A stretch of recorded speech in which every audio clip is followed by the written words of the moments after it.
Hey y'all, it's Megan. Welcome back to the channel. Glad y'all are here today. We're out here picking a little corn this evening.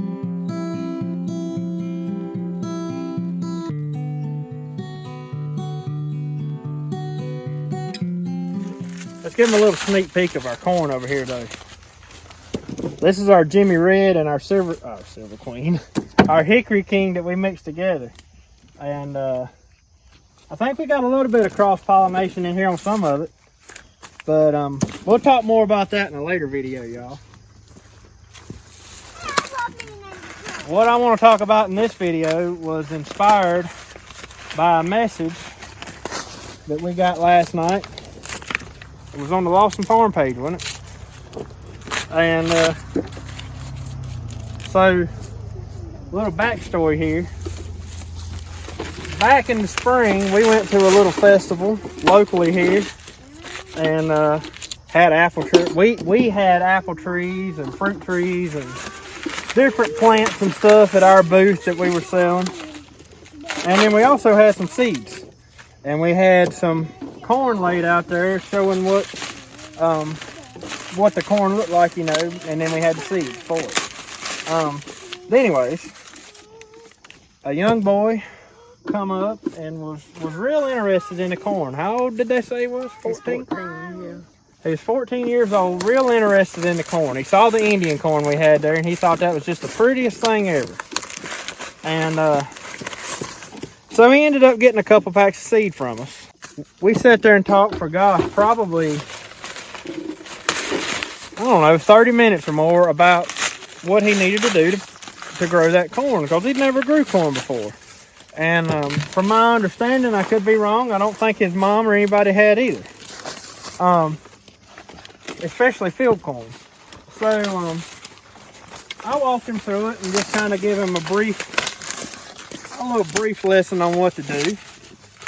And I've been thinking about that ever since then. I was wondering if his corn made anything or not, because y'all know, you've heard us talk about it. Corn is finicky, and which these heirloom varieties aren't quite as bad as some of the others, but corn is finicky, and it sometimes can be hard to grow because it requires so much nutrition and everything. But anyways, long story short, I'd been thinking about him all summer long, but I didn't really have a way to get in touch with him to see if it done anything. And because he was just so interested in corn. And y'all know me, I like corn. And I love the fact that he sat there and listened to me talk about telling him how to do the corn. So last night, we had a message on the Lawson Farm page on Facebook. And it was a message from his mama, and it was a picture she sent of this big old produce basket full of some of the prettiest Indian corn you've ever seen. I'll stick a picture in this video.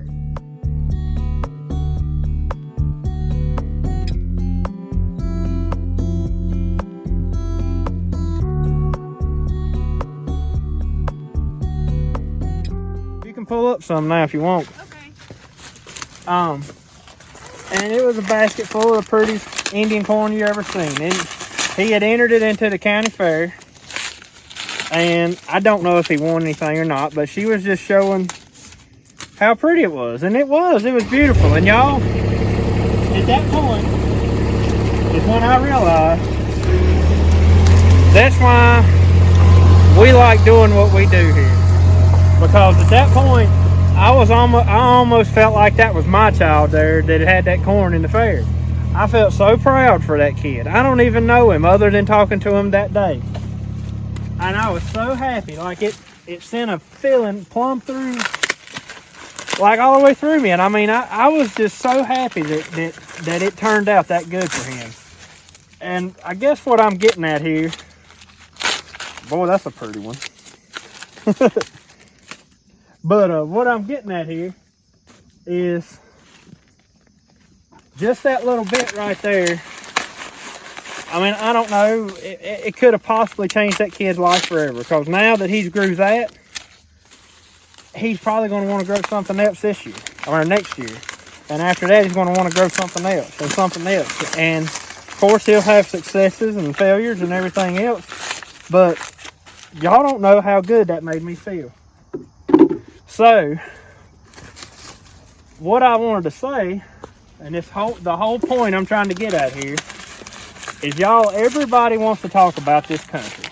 That's something we don't ever talk about on our channel, but everybody wants to talk about what kind of shape this country's in. Oh Lord, it's bad shape, blah, blah, blah, blah, blah.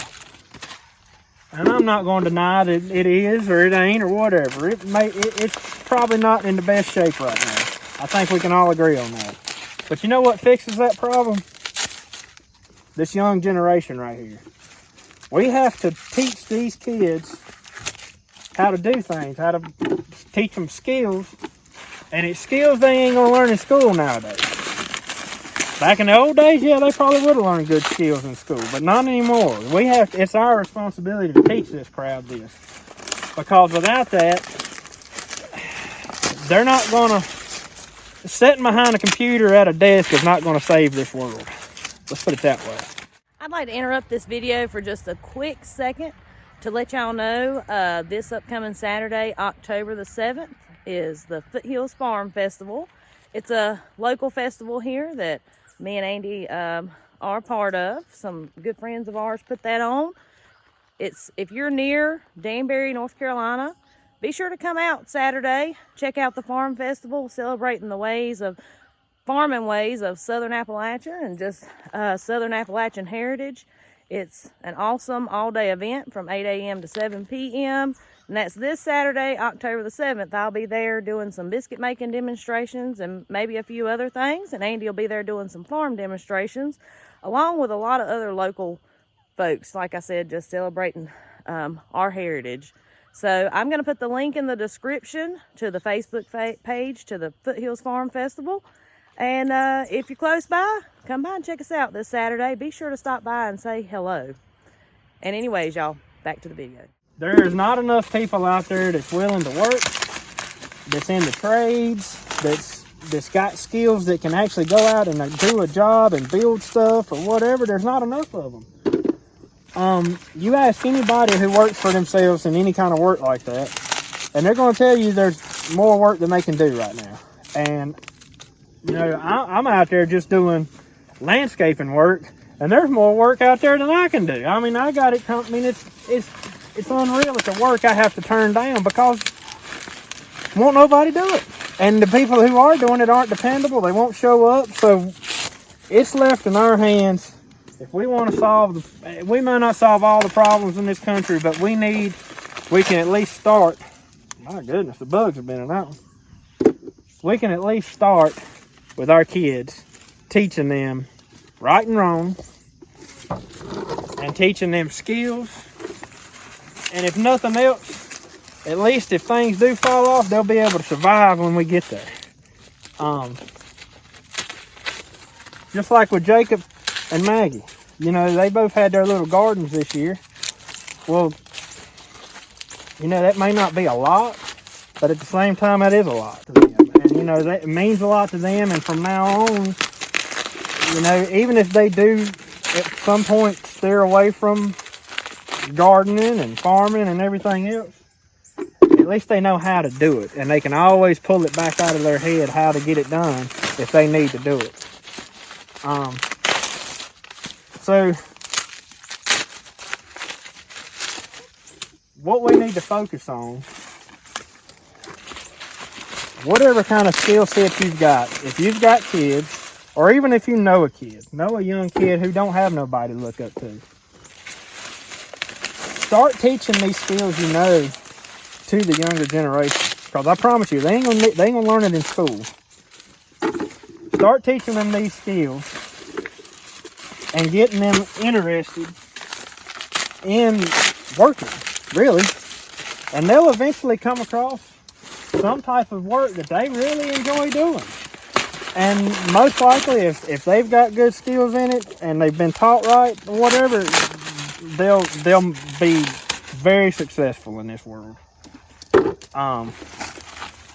But I guess I just wanted to ramble a little bit here. I wanted to rant because in my line of work, I see it all the time of people who just, I don't want to put it like this, but it's the truth. They just don't know anything.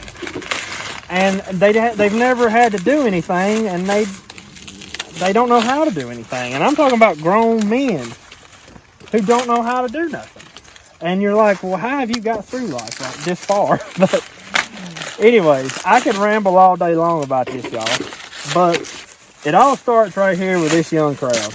We got to start teaching them stuff.